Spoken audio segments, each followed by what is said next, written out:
about Patrick Ewing was this. I mean, despite the media frenzy when he came into the league, he was a relatively private and quiet guy when it came to talking to fans and the press. Yeah, I would say, Clark, he was more in the Bill Russell, Tim Duncan mold. You know, somebody who shied away from the public eye, really wanted his privacy, and absolutely loved the game and was focused on getting better. And he didn't really care about any of that other stuff. So on the floor for Orlando, they've got Anderson. Davis is out there with Turner. Then there's Scott, and it's Hardaway in at the point. He's guarded by Harper. On the pass to Turner. Back to Hardaway. On the top of the key. The Knicks pull it in. Boy, surprised to see that one stay out. Me too, Steve. I mean, those are ones that usually go down for sure.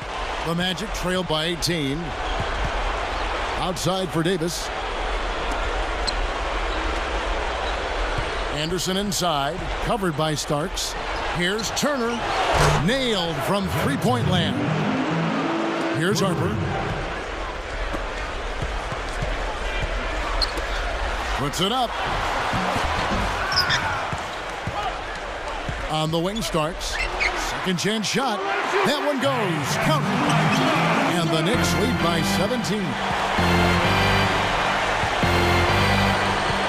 Hardaway against Harper. Hardaway kicks to Scott. Plenty of space. No good. Knicks will take it the other way. Pushing it up. 8 feet out. The rebound by Anderson. The Magic trail by 17. Yeah, you know, when Penny Hardaway came into the league, the comparisons to Magic Johnson were inevitable because of his size and the passing ability at that point guard spot. Harper dishes to Starks. Nice fake there to create the shot, but it's no good. And it's Orlando's ball. Down by 15. Getting back to Penny Hardaway. He didn't have the same height as Magic, certainly. Magic 6'9" and Penny at 6'7". And running the point, it was easy to see, though, the similarities between the two because of their size, similarity, and just the way they play. Well, I think the comparison is inevitable, guys. I mean, you think about the no-look passes, the flair for the dramatic that both guys shared. I mean, definitely some similarities there. I think both were outstanding big point guards, and I really think Penny Hardaway maybe is the closest to Magic in terms of being a tall point guard and not a converted forward that runs your team. I think both guys were terrific point guards that happen to be taller than most point guards. And there are the Magic with another bucket. Penny just racking up the assists here. The Knicks leading by 9. Harper kicks to Smith to stop the run, and it's Orlando with the rebound. Davis has got 3 rebounds so far in the game.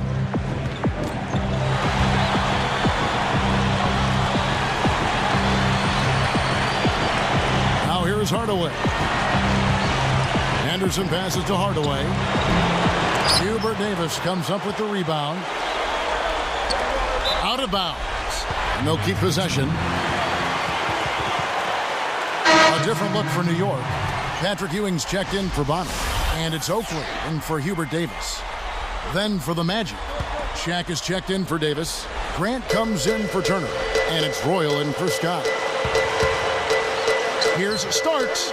Drills it from outside. Starks has got 7 points here in this quarter.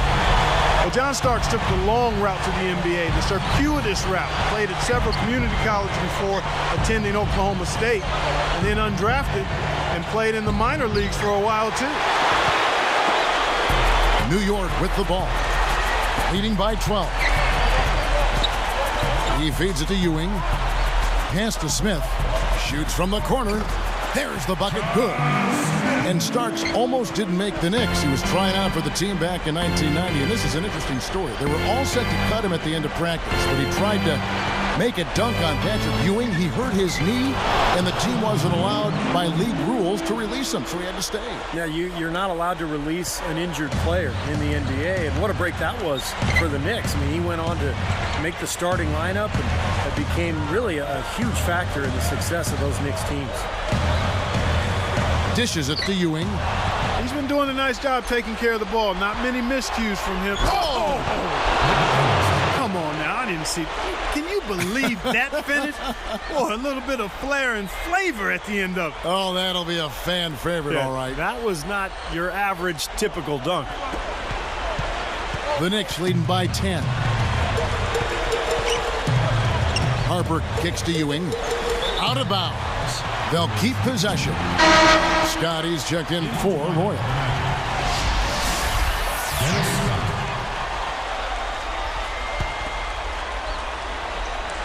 Here's Ewing. Shaq on him. Passes it to Harper. Ewing. 6 to shoot. A terrific offensive performance by Ewing. Ewing showing off that jump shot, fella. Well, that's the one thing that I thought really separated Ewing as a big man was his shooting range. I mean, he was just so good from that mid-range area, that turnaround jump shot that he had. You combine that with his defense and his shot blocking, that's why he's one of the all-time greats. Here is Anderson. And he lays in the alley-oop. There's a pretty play. A feathery lob pass in there. Nicely done. That's exactly what he did. Laid it up there beautifully. Had no mistakes on either end, and a great touch on that layup. The jump hook. Patrick Ewing again. Ewing's got 4 points this quarter. Well, how's this for high praise? Michael Jordan once said of Patrick Ewing, he has a heart of a champion.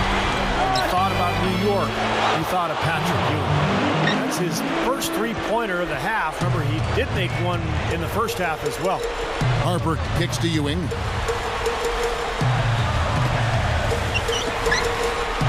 Working it around now. Here's Oakley. And it's Orlando with the rebound.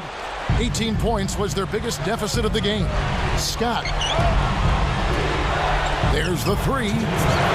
Hardaway, no good. Clark, they can burn some clock if they want to. Yeah, and maybe buy a little oxygen while they're doing it. The Magic trailed by 9. He gathers. Cannot hit.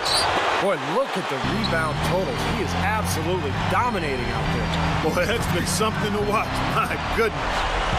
And it's the Magic's ball. 9-point game. Stuffs it through. Now that's a throwdown for you. Can you believe how easy he makes plays like that look? Yeah, especially as a backcourt guy. I mean, a smaller player, he's a phenomenal finisher. On the basket by Starks. Now, Harper averaged a little more than 5 assists per game during his career, but they added up over time. He was in the top 20 in the all-time assist leaders when he hung it up. And making a change here, the Knicks. Mason's checked in. Shaq with a screen on Harper. Here's Hardaway. Oh! Well, he took that one to the rack with some purpose. I'll say beautiful dunk there, Steve. Yeah, how about the agility? Just the power and the skill, impressive.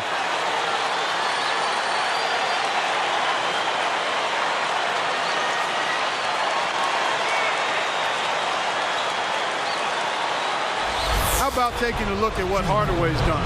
He has 20 points, and his huge assist tally makes it all the more impressive. Well, and he's got this team in such a good groove right now. The way he's moving the ball and passing, getting everybody involved, they're in a great flow. Here's Ewing. It falls. Ewing's got 6 in the quarter. Well, Ewing right now scoring well for him. Well, he was a go-to guy. You know, he's among the all-time top 20 scorers in NBA history. Here's Anderson. Lifts up. Yes, and it's Hardaway picking up the assist. Well, this has been a clinic on running a team offense put on by Penny Hardaway. Harper kicks to Oakley. Back to Harper. Moving the ball well. Backing down is Ewing. A fadeaway. Blocked by Shaq. He puts up a wall. Here's Shaq.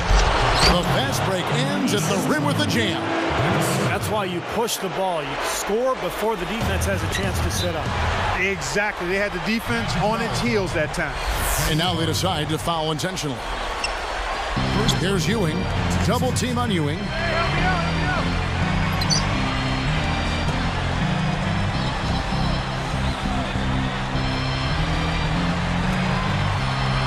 Starks kicks to Ewing. over Anderson. Another miss by Ewing. And it's the Magic's ball. They trail by 6. There's the feed to Anderson. The tray. It's money from deep. And this continues to be a shootout.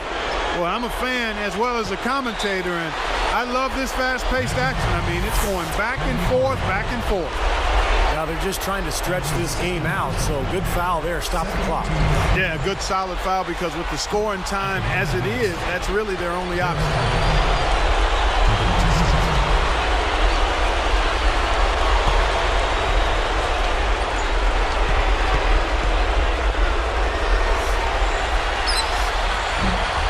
So he comes up empty at the line. Now a timeout called by Orlando. They're losing by 3. 6 seconds left in the fourth quarter. What's your take, guys? Well, they've got 2 options here. They can go for the 3 and the tie, or the quick 2 and the foul. I like the idea of going for the quick 2. Take it to the rim, and that wouldn't be a bad way to approach this situation.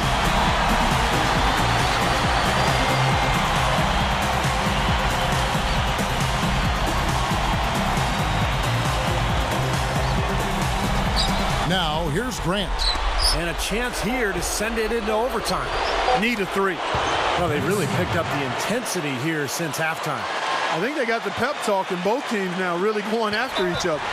They're going to prolong the game here with an intentional foul.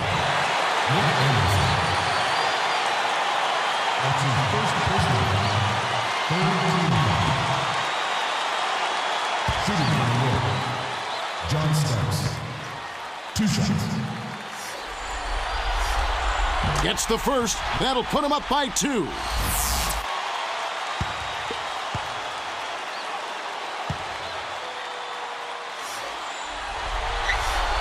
Gets them both, and it's a 3-point ball game. Taking full advantage of the charity stripe here. Stretching that margin to 3. So a close game sees New York take this one. And this veteran team showing just how tough they can be, taking down the young guns. And the Magic getting tougher and tougher, but they continue to struggle to win games on the road. We thank you for being a part of this glimpse back at NBA history. For Steve Kerr, Clark Kellogg, and the rest of our crew, Kevin Harlan saying so long from New York City.